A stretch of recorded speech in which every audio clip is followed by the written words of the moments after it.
9 games left, counting the Giants game. So what would constitute, in your opinion, a successful second half of the season now that you've called the first half correctly? If we win on Sunday and we're 6-3, I think 9 or 10 wins is successful, because there's a world where the Bears could go 3-5 down the stretch and not be super bummed out about it. Really? Yeah, because the schedule. That's really what, you got to go to Philadelphia, you got to go to Lambeau, you got to play the Lions again, you got to go to Minnesota, who kind of figured it out a little bit last Sunday. So it's not really a 3-5. I could see a world where if you're in those games, I'm not going to be kicking myself being like, man, this team, really was way better than they played. And it's official. We're 5-4 or 6-3. Hopefully 6-3. But and I appreciate you mentioning you put in. I think this is the first week you put in the start of that clip, because time and place matter. After 2 weeks, I don't think anyone thought we were going to be 5-4 or 6-3 with the way the team was playing. We got shellacked by the Lions, and we lost a terrible game on Monday Night Football to start the season.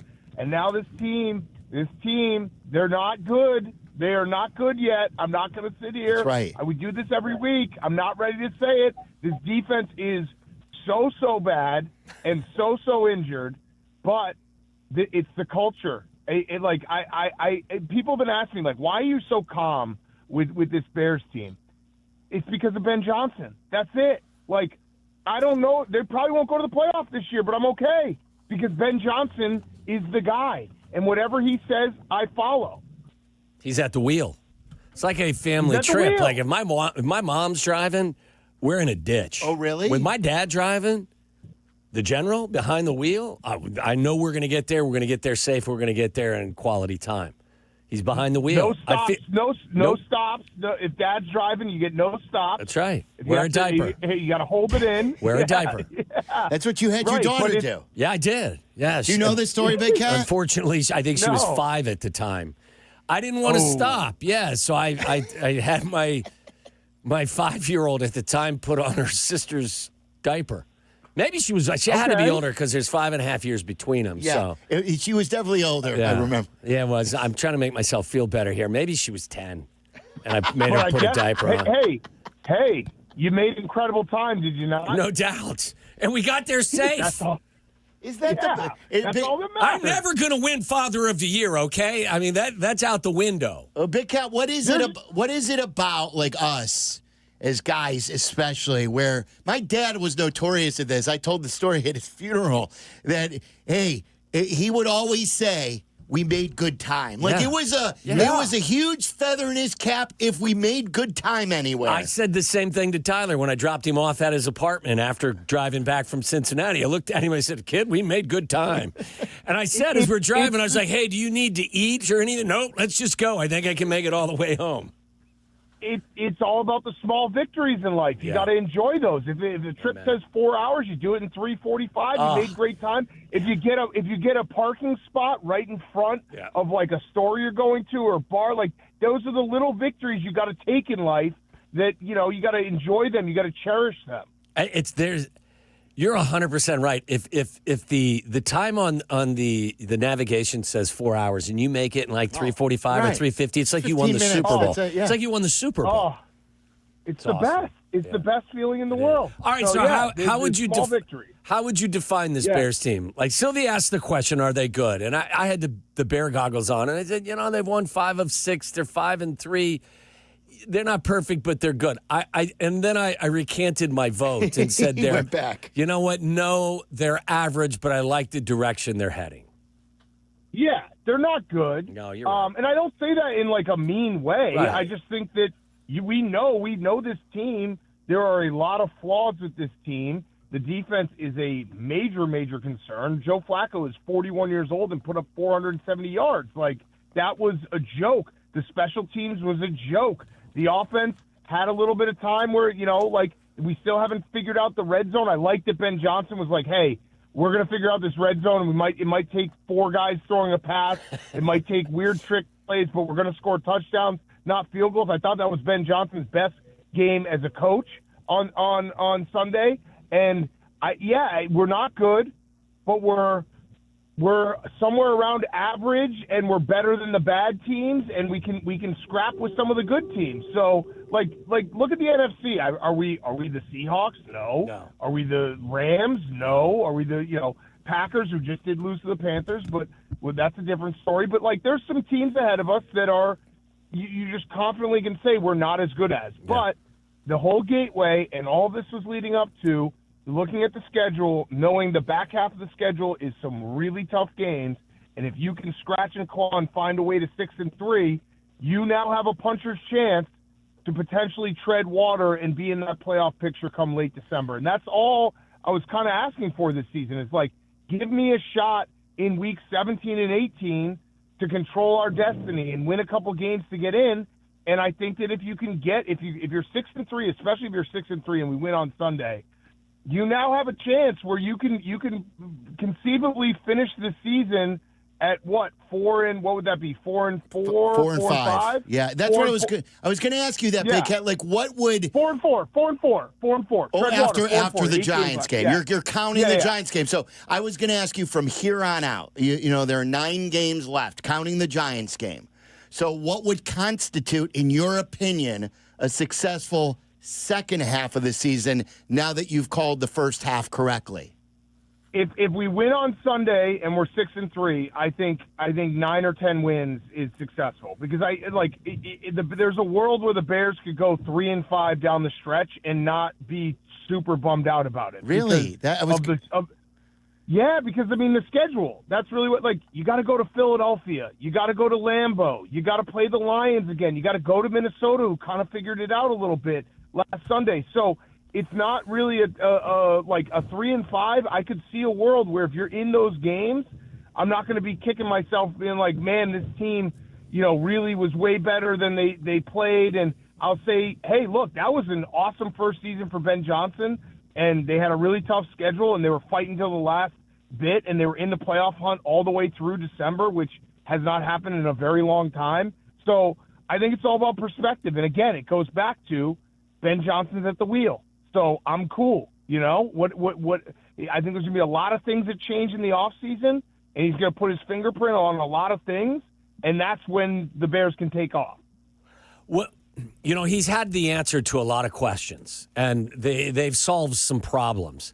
What problem do you think that is still solvable? I personally don't believe the consistent pass rush is coming anytime soon. But of some of the things that you see that bother you, what do you believe is solvable with this coaching staff?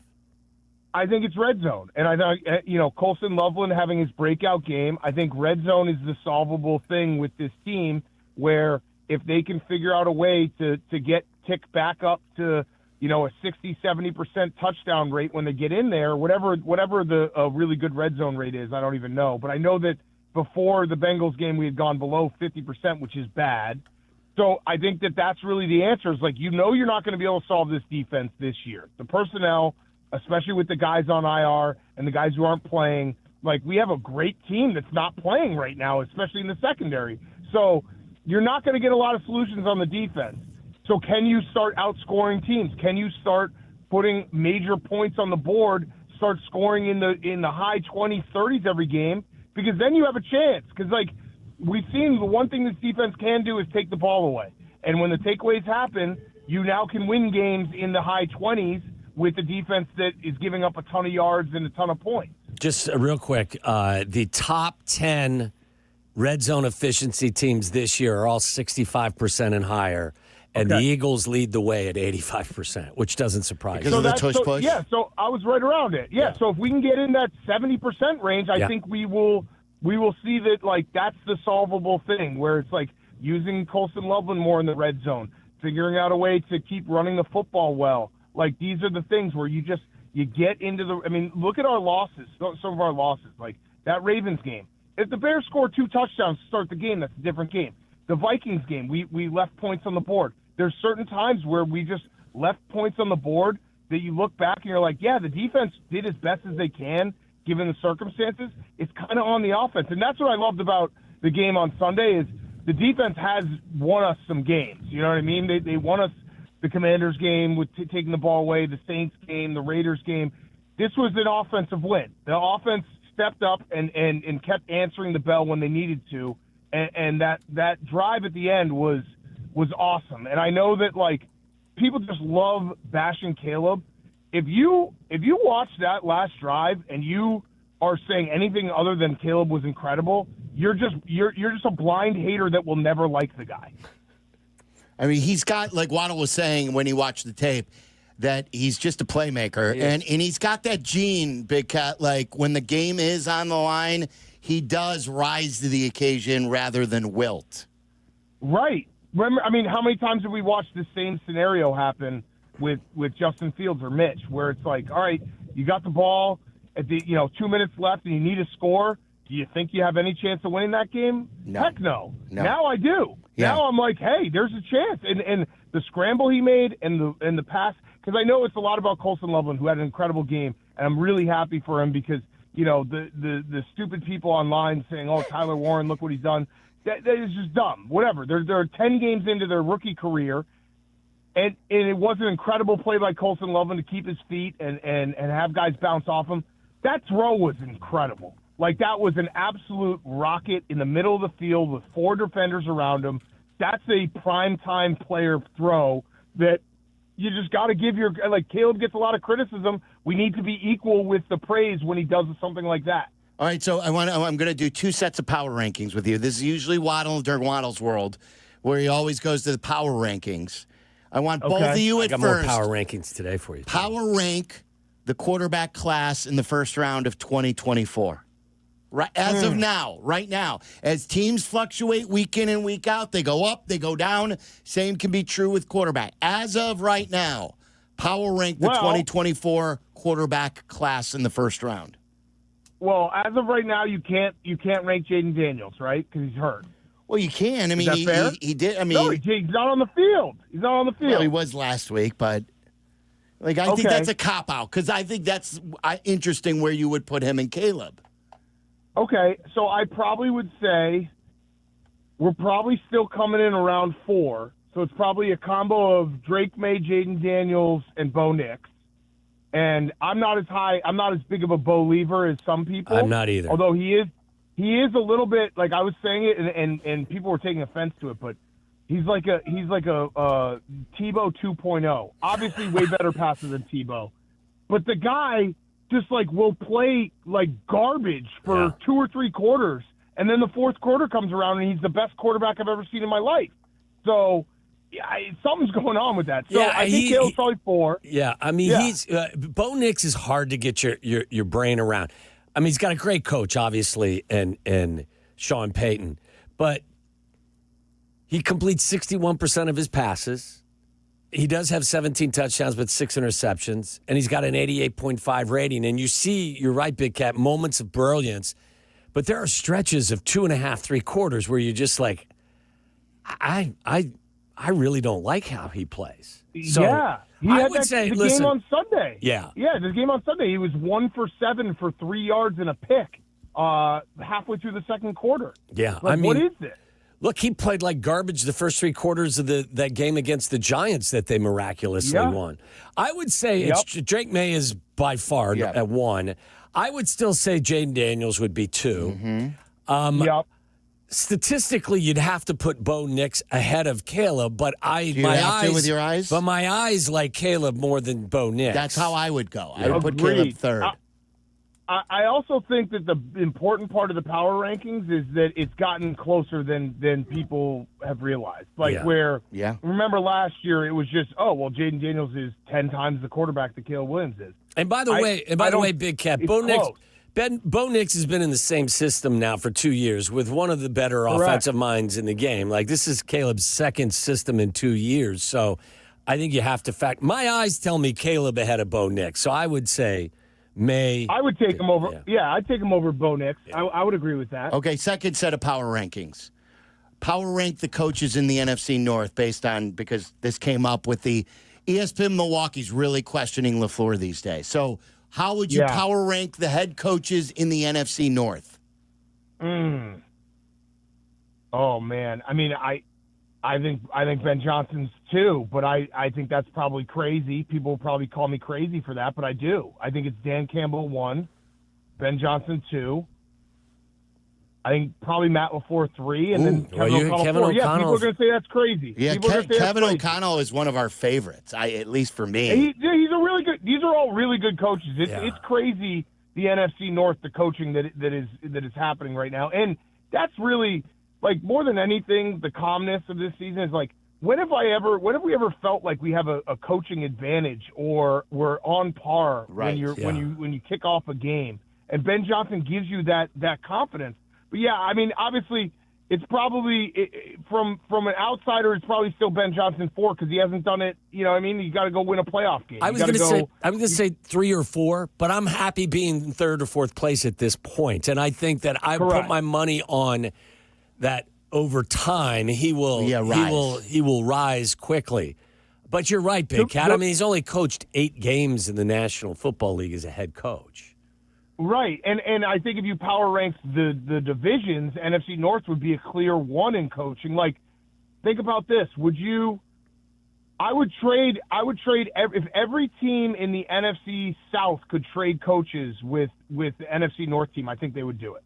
I think every team would do it. Oh yeah, for sure. So it's like you know what I mean. So it's hard to power rank the NFC North, because they're all very good coaches in my mind. And I know the Matt LaFleur thing. I love seeing them struggle, but he's too good of a coach. He'll figure it out. Like, that's the problem. I'm not falling for the trap. For the late. The trap is the Packers are struggling right now, and obviously Tucker Kraft, that's a brutal injury.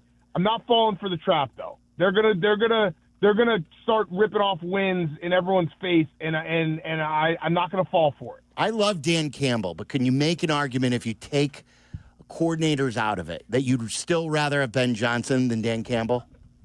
I mean, because what are you getting? Made that argument before this year. What are you getting with Dan? Like, you're getting a great culture guy, a guy that everyone believes in Detroit. He's totally changed it in a really, really hard place, and he does hire good guys. Right. But Ben Johnson could be one of the great.